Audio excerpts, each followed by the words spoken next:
Financial fraud, cyber crime કે પછી terrorist activities, આ શબ્દો જેટલા મોટા લાગે છે અમુક ક્રિમિનલ્સ માટે એને એક્ઝિક્યુટ કરવા એટલા જ ઇઝી હોય છે. અને ખબર છે પ્રોબ્લેમ શું છે? પ્રોબ્લેમ એ છે કે આનો ભોગ તમારા અને મારા જેવા નિર્દોષ લોકો બનતા હોય છે.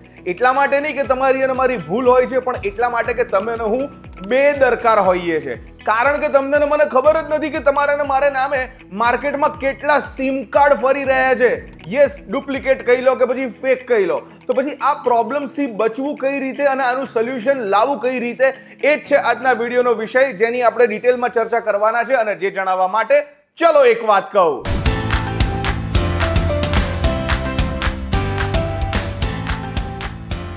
હેલો, નમસ્કાર, આવી ગયો છું ફરી એકવાર. મારું નામ છે રોકી. લઈને આજની એક વાત, શું તમારા નામે નકલી સિમ કાર્ડ ફરી રહ્યું છે? ના ના, હું એવું નથી કહી રહ્યો કે નકલી સિમ કાર્ડ તમારા નામે ફરી રહ્યું છે. હું તમને પૂછી રહ્યો છું કે શું તમારા નામે નકલી સિમ કાર્ડ ફરી રહ્યું છે?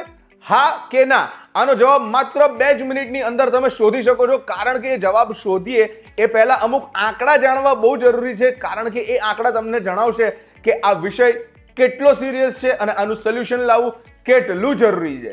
2024 ની અંદર આખા ભારતમાં જે ઓડિટ કરવામાં આવ્યું, જ્યાં 114 કરોડ કરતા પણ વધારે મોબાઈલ કનેક્શનમાંથી માત્ર 2 મિલિયન કરતા વધારે, એટલે કે એક્ઝેક્ટ આંકડો જો કહું તો 21.8 લાખ સિમ કાર્ડ એ નકલી હતા, બનાવટી હતા અને એવા એડ્રેસ પર રજીસ્ટર હતા જે એકચ્યુઅલી અસ્તિત્વ જ ધરાવતા નથી. હવે આ જ પેટર્ન કન્ટિન્યુ હોવાને કારણે તંત્ર દ્વારા ટોટલ 68 લાખ કરતા પણ વધારે સિમ કાર્ડ અને મોબાઈલ કનેક્શનને રીવેરીફાઈ કરવા માટેનો આદેશ આપવામાં આવ્યો, જેના ચલતે 2025 આવતા મોર દેન 82 lakhs, એક્ઝેક્ટલી 82 લાખ કરતા પણ વધારે મોબાઈલ કનેક્શનને ડીએક્ટિવેટ કરી નાખવામાં આવ્યા. વાત અહીંયા પૂરી થતી નથી. National cyber crime reporting portal ઉપર સપ્ટેમ્બર 2025 સુધી 7500 કમ્પ્લેનમાંથી 6200 કમ્પ્લેન માત્ર ને માત્ર નકલી સિમ કાર્ડ સાથે જોડાયેલી હતી. આનાથી પણ એક સ્ટેપ ઉપર જઈએ તો 2024માં પંજાબ પોલીસ દ્વારા જ્યારે એક બહુ મોટું ઓપરેશન હાથ ધરવામાં આવ્યું તો ખબર પડી કે 1.8 લાખ નકલી સિમ કાર્ડ મળી આવ્યા છે, જેને તાત્કાલિક ધોરણે ડીએક્ટિવેટ કરવામાં આવ્યા.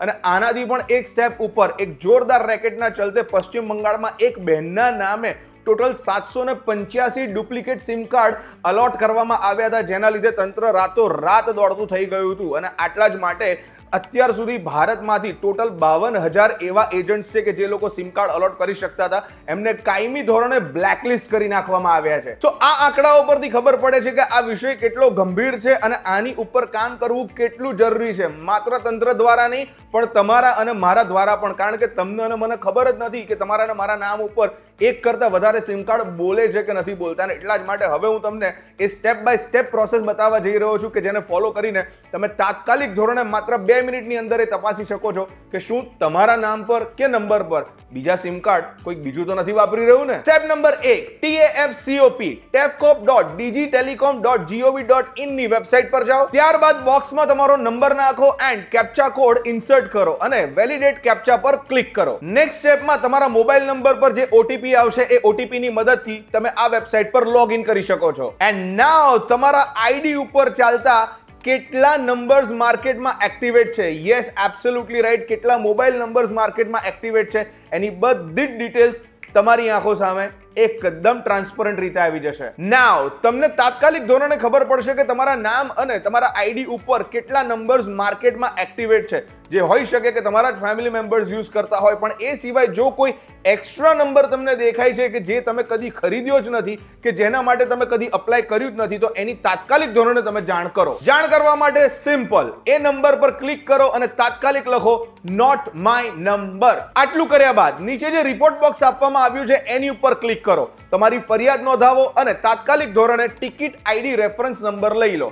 આટલું જેવું તમે પ્રોસેસ ફોલો કરશો એટલે તમારી ફરિયાદ નોંધાઈ જશે અને એ જે તે નંબર જે તમે નથી પરચેસ કર્યો એ તમારા આધાર કે પછી આઈડી માંથી તાત્કાલિક ધોરણે દૂર કરી નાખવામાં આવશે. આટલી સિમ્પલ પ્રોસેસ ફોલો કરીને તમે અને હું આવનારા બહુ જ મોટા પ્રોબ્લેમથી બચી શકીએ છીએ. કારણ કે ક્રિમિનલ્સ ક્રાઇમ કરીને ભાગી જતા હોય છે, પણ એનો ભોગ તમારા અને મારા જેવા નિર્દોષ વ્યક્તિઓ આ રીતે પણ બની શકતા હોય છે. અને એટલા જ માટે તમારા અને મારા આઈડી પર તમારો અને મારો ઓળખીતો ન હોય એવી વ્યક્તિ જો આપણા નામ પર રજીસ્ટર થયેલ કોઈક નંબર યુઝ કરી રહ્યો છે જેની જાણ તમને ને મને નથી, તો એના ઇન્ટેન્શનની પણ જાણ તમને ને મને નહીં હોય. શું એ દેશ વિરોધી છે, કોઈ વ્યક્તિ વિરોધી છે, એ આપણને ખબર નથી અને એ આપણને બહુ જ મોટી પ્રોબ્લેમ્સમાં કે આપણા ફેમિલીને બહુ મોટી પ્રોબ્લેમ્સમાં મૂકી શકે છે. અને એટલા માટે આ પ્રોસેસ ફોલો કરવી બહુ જરૂરી છે. બાય ધ વે, તમને ના ખબર હોય તો આ જાણવું પણ બહુ જરૂરી છે કે નિયમ અનુસાર ભારતના ગુજરાત રાજ્યને અને બીજા ઘણા બધા રાજ્યોને આઈડી ઉપર 9 સિમ કાર્ડ અલોટ થઈ શકે છે,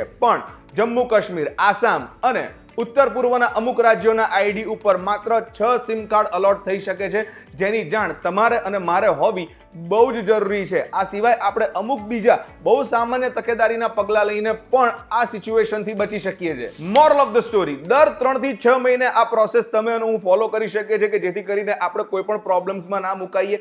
એની સાથે સાથે તમારા અને મારા પાન કાર્ડ કે આધાર કાર્ડનો આપણે બહુ સાવચેતીપૂર્વક ઉપયોગ કરવો જોઈએ અને કોઈ પણ અજાણ્યા સ્ટોર ઉપરથી સિમ કાર્ડ બાય ન કરવું જોઈએ. સ્ટીલ જો તમને લાગતું હોય કે આ પ્રોસેસ અઘરી છે તો હેલ્પલાઇન નંબર 1930 પર કોલ કરીને પણ તમે અને હું મદદ લઈ શકીએ છીએ.